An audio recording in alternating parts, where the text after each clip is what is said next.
కర్నూలు జిల్లా రాంపూర్ చెంచుపెంటలో అగ్ని ప్రమాదం సంభవించింది. ఈ ప్రమాదంలో 4 పూరి గుడిసెల్లో అకస్మాత్తుగా మంటలు చెలరేగడంతో పూర్తిగా దగ్ధమయ్యాయి.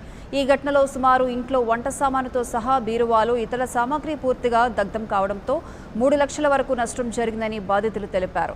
అడవినే నమ్ముకుని జీవనం సాగిస్తున్న వారి గుడిసెలు 2-3 రోజులకు తరచుగా కాలిపోవడం అందరినీ ఆశ్చర్యానికి గురిచేస్తుంది. ప్రభుత్వం స్పందించి ఆదుకుని తమకు పక్కా ఇళ్లు కట్టించాలని గిరిజనులు కోరుతున్నారు.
ఈ ఫైర్ యాక్సిడెంట్ సంబంధించి మరిన్ని అప్డేట్స్ మా ప్రతినిధి ప్రదీప్ ఫోన్ లైన్ అందిస్తారు. ప్రదీప్.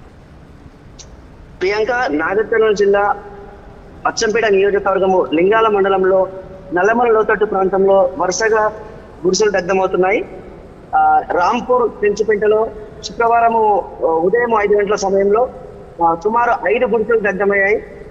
5 గుడిసెల్లో పూర్తిగా సోలార్ లైట్లు, ఇంట్లోని వంట సామాగ్రి మొత్తం సుమారు 3 లక్షల రూపాయల వరకు ఆస్తి నష్టం జరిగింది.